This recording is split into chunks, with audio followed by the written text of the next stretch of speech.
નમસ્કાર દર્શક મિત્રો, સ્પાર્ક ટુડે ન્યૂઝમાં આપનું સ્વાગત છે। દર્શક મિત્રો, વડોદરા શહેરમાં ભયાવહ પૂર આવ્યું અને આ પૂરમાં હજારો લાખો જે નાગરિકો છે તે હેરાન થયા। ત્યારબાદ રાજ્ય સરકાર દ્વારા કેશડોલ સહિતની જે ચૂકવણી કરવાની હતી તેની માટે પણ સર્વે કરવામાં આવ્યો છે, આવી રહ્યો છે, પરંતુ હજુ પણ કેટલોક વિસ્તાર છે જ્યાં સર્વે માટે ટીમો નથી પહોંચી કે કોઈ સહાય નથી પહોંચી।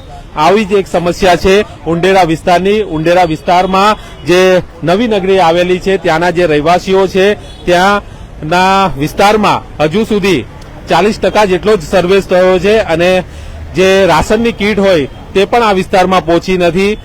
ફરી એકવાર વરસાદ પડ્યો અને ફરીવાર આ લોકોના ઘરમાં પાણી ભરાયા, પરંતુ તંત્રનું કોઈ જ ધ્યાન આ વિસ્તાર પર હજુ ગયું નથી અને સર્વે માટે ટીમ કે પછી કોઈ જાતની સહાય પણ આ વિસ્તારમાં પહોંચી નથી। ત્યારે આ વિસ્તારના જે રહેવાસીઓ છે મ્યુનિસિપલ કમિશનરની કચેરી ખાતે આવ્યા છે અને મ્યુનિસિપલ કમિશનરને આ બાબતે રજૂઆત પણ કરવાના છે। ત્યારે શું છે વિષય તે માટે આપણે ઇન્ડિયન યુથ કોંગ્રેસના જે વાઇસ પ્રેસિડેન્ટ છે સબ્બીરભાઈ, તેમની સાથે વાત કરીશું। સબ્બીરભાઈ, શું કહેવા માંગશો? કયો વિસ્તાર છે, અત્યારે શું રજૂઆત લઈને આવ્યા છો?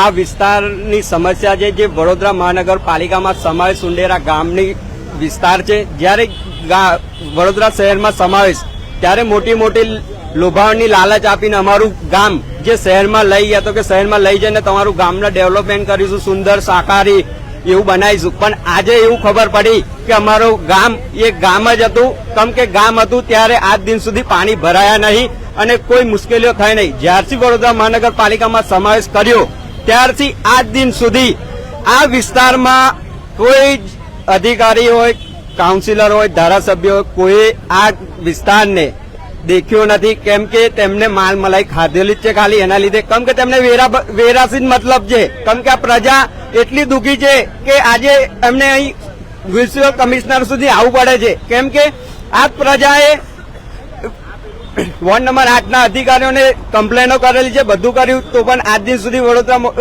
વોર્ડ નંબર 8ના અધિકારીઓએ કોઈ કામ કર્યા નથી। કેમ કે ત્યાંની જે વરસાદી કાસ ગટર જાય છે, જયારે ગામ્ય હતું ત્યારે ગામ્યમાં દર ચોમાસે એક કાસ સાફ કરવામાં આવી, પણ જ્યારથી કોર્પોરેશનમાં સમાવેશ કર્યો ત્યારથી આજ દિન સુધી એ વરસાદી કાસ સાફ ના કરી। તેના લીધે આજ વખત 2 વાર ને 3 વાર પૂર આવી ગયા છે અને અધિકારીઓને અમે જાણ કરીએ તો કે વરસાદી કાસ થાય એમ નહીં। તો ભાઈ, વેરો તમે લો છો, શાનો લો છો? તમે સાફ સફાઈ કરવાનો વેરો લો છો। આ ગરીબોને નુકસાન થયું તેનું ભરપોષણ કોણ કરશે? અભી સરકારે જાહેર કરી કે કેશડોલમાં બી આ લોકો મનમાની કરી ગયા કે તમારું ઉંડેરા આવાસમાં રેશન કાર્ડમાં નામ નહીં। એટલે ભાઈ, ઉંડેરા આવાસમાં નામ નહીં એટલે ઉંડેરા ખાલી ઉંડેરા છે, ઉંડેરા જય અંબે છે, 3 રેસીડેન્સી નામ ચાલે છે। કમ તમે કેશડોલ નથી આપી શકતા?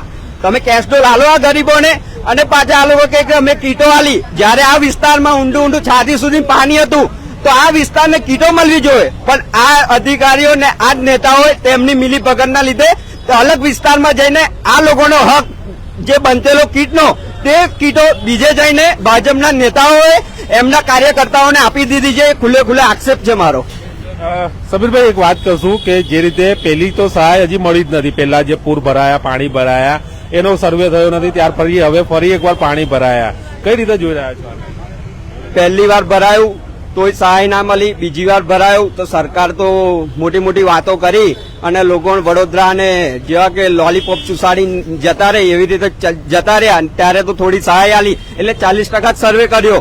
પણ આ ત્રીજી વાર પૂર આવ્યું, લોકોને નુકસાન થઈ ગયું, કેમ કે આ લોકો બંગલા કામ કરે છે, નથી કોઈ ગવર્મેન્ટ નોકરી, નથી સરકારી નોકરી કે નહીં કોન્ટ્રાક્ટર। કેમ કે એ આ લોકોને જે નુકસાન થયું છે જે બધું વડોદરા મહાનગરપાલિકાએ આ લોકોનું નુકસાન પેટે ભરચૂક કરવું જોઈએ। ચોક્કસ જે રીતે અત્યારે આપ જોઈ શકો છો કે મ્યુનિસિપલ કમિશનર કચેરીએ રજૂઆત કરવા માટે જયારે પહોંચ્યા છે અને તેઓની માંગ છે કે પૂરતી સહાય આપવામાં આવે, કેમ કે 3 વખત પૂર આવી ચૂક્યું છે, 40% જેટલો સર્વે કરવામાં આવ્યો છે, ત્યારે મ્યુનિસિપલ કમિશનર કચેરીએ આવવું પડે છે આ લોકોને અને પોતાની વેદના છે તે જણાવવી પડે છે। ત્યારે આપણે એક રહેવાસી છે તેમને પણ વાત કરીશું। શું કહેવા માંગશો? આપણે સર્વે થયો છે, સહાય કોઈ મળી શકે? કશી નહીં મળી, કોઈ સહાય મળી નથી અને ઉંડેરા નવી વસાહતમાં જ રહીએ છે, બરાબર? તો જય અંબે ચોક અલગ છે, નવી વસાહતમાં તો છે, બીજે તો કઈ છે નહીં, તો એવું કે છે કે તમે નવી વસાહતમાં નહીં રહેતા, તો કઈ રહીએ?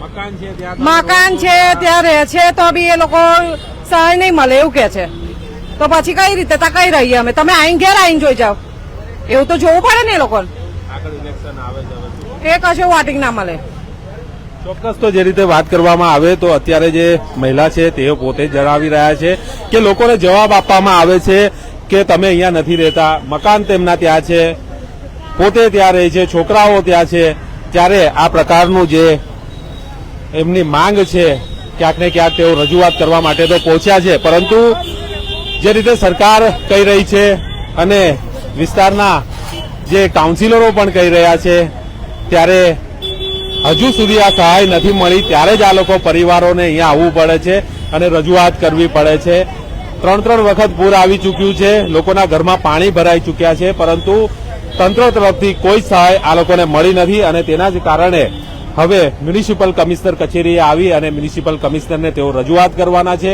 જોઈએ હવે આ લોકો સુધી સહાય ક્યારે પહોંચે છે અને કેવી રીતે અને કેટલી પહોંચે છે તે પણ હવે જોવું રહ્યું કેમેરામેન રાહુલ કપ્તાન સાથે Paresh Makwana spark today news Vadodara